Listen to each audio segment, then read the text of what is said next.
Um motorista pode passar anos enfrentando estrada ruim, jornada pesada, risco de assalto, pressão, cansaço, desgaste físico e mental. E mesmo assim ouvir do INSS, isso não conta para a aposentadoria especial. Agora me responda uma coisa. Se o trabalho vai acabando com a saúde da pessoa aos poucos, o direito pode simplesmente fingir que não está vendo? O STF tomou uma decisão muito importante para motoristas de caminhão, motoristas de ônibus e cobradores. Mas cuidado, essa decisão não quer dizer aposentadoria automática. Não é assim, sou motorista, então já tenho direito. A decisão é mais técnica e, justamente por isso, ela é muito importante. Hoje eu vou explicar o que o STJ decidiu, quem pode ser atingido, qual prova passa a ser essencial e onde muita gente pode se enganar. Esse é o direito explicado para quem não é advogado. O ponto central é o seguinte: o STJ decidiu que é possível reconhecer como especial o trabalho de motorista de caminhão, motorista de ônibus ou cobrador de ônibus por causa da penosidade. Penosidade é o trabalho que gera desgaste intenso e contínuo à saúde. Não é apenas um dia cansativo.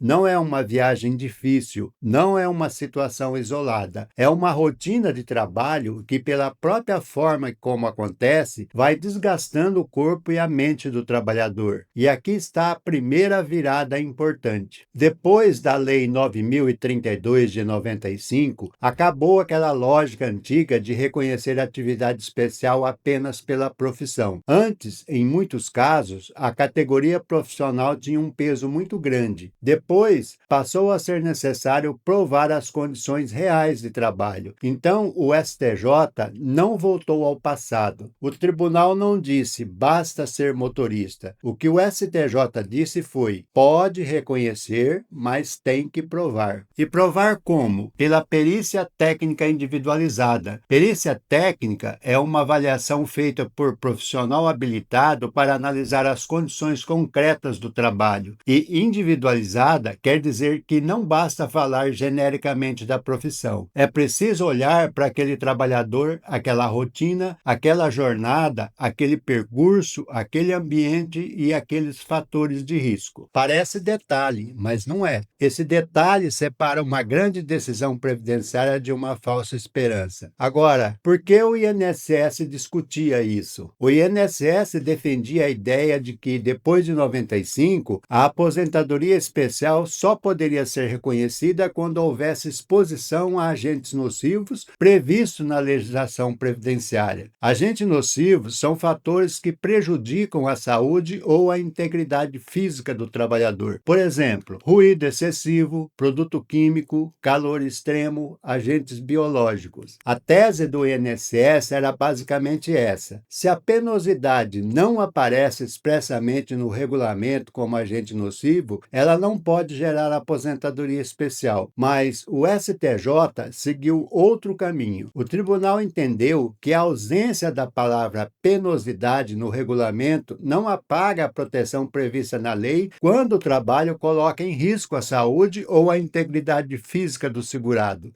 E aqui eu preciso fazer uma distinção simples. Insalubridade é quando o trabalhador fica exposto a algo que prejudica a saúde, como o ruído, o produto químico ou o agente biológico. Periculosidade é quando há risco acentuado de acidente grave, como explosão, eletricidade ou violência. Penosidade é o desgaste pesado da atividade, é a jornada exaustiva, é a tensão constante, é o esforço prolongado, é a estrada ruim, é o risco repetido, é a pressão física e mental que não aparece toda de uma vez, mas aparece no corpo depois de anos. Mas aí vem a pergunta prática: como medir isso? É exatamente aí que entra a perícia, porque sem critério vira bagunça, com critério vira prova. Vamos imaginar uma situação comum no Brasil. Um caminhoneiro sai de madrugada, passa dias fora de casa, dirige por estrada ruim, enfrenta calor, buraco, poeira, pressão para entrega, risco de roubo de carga, sono acumulado e alimentação precária na estrada. No papel, alguém pode dizer assim: olha, ele só dirige, mas na vida real a pergunta é outra. Dirigir nessas condições durante anos é a mesma coisa que dirigir meia hora no trânsito da cidade? Claro que não. O problema não é simplesmente dirigir. O problema é quando a forma concreta daquele trabalho produz desgaste habitual e permanente. Habitual quer dizer que acontece com frequência na rotina. Permanente quer dizer que não é um episódio isolado, não é um dia ruim, não é uma exceção. É a lógica normal daquele trabalho. No caso analisado pelo STJ, o laudo pericial comprovou condições como jornada exaustiva, trânsito em vias não pavimentadas e risco de assalto. E o tribunal entendeu que, havendo prova técnica suficiente, isso pode justificar o reconhecimento da especialidade. Esse é o ponto que muita gente vai perder. A decisão abre uma porta, mas não dispensa a chave. E a chave é a prova. Agora vem a parte prática. O que o trabalhador deve fazer? Aqui vai uma orientação pública e genérica. Isso não substitui a análise individual de um caso. Primeiro, reúna documentos do período trabalhado: carteira de trabalho, contratos, olerites, formulários previdenciários e principalmente o PPP. PPP significa Perfil Profissiográfico Previdenciário. É um documento que descreve as condições de trabalho do segurado. Segundo, verifique se existem laudos da empresa, registros de jornada, escalas, documentos de rota, informações sobre viagens, turnos, locais de trabalho e riscos enfrentados. Terceiro, observe se aquelas condições eram habituais e permanentes. Não basta uma situação ocasional, é preciso demonstrar que aquilo fazia parte da rotina normal do trabalho. E quarto, procure orientação previdenciária qualificada para analisar o seu caso concreto. Esse conteúdo é educativo e não substitui orientação individual. E aqui vai o alerta mais importante: não adianta entrar com pedido achando que a palavra motorista resolve tudo. Depois dessa decisão, o debate vai ser muito mais sobre prova do que sobre nome da profissão. A previdência não pode funcionar como se o trabalhador fosse uma peça substituível que só importa quando adoece de forma visível. Há trabalhos que não matam de uma vez, eles desgastam por dentro, por repetição, por pressão, por cansaço, por medo, por anos de rotina pesada. E o direito precisa ter instrumentos para enxergar isso. A decisão do STJ é importante porque reconhece que a realidade do trabalho pode ser mais complexa do que a lista fria de um regulamento. Mas também existe um risco. Se a penosidade for tratada sem critérios, pode virar insegurança jurídica. Mas se for tratada com rigidez excessiva, pode virar injustiça institucional. O trabalhador prova uma rotina brutal, mas o sistema fecha os olhos porque a palavra certa não está no formulário certo. O equilíbrio está justamente onde o STJ colocou. Não basta a categoria profissional, mas também não se pode negar proteção quando a prova técnica mostra desgaste real à saúde. Essa decisão não é um cheque em branco, é uma correção de rota. Ela manda olhar para a realidade concreta do trabalho, porque o Brasil real não cabe inteiro numa tabela ou numa normativa do INSS. Então, resumindo, o STJ decidiu que motorista de caminhão, motorista de ônibus e cobrador de ônibus podem ter reconhecida atividade especial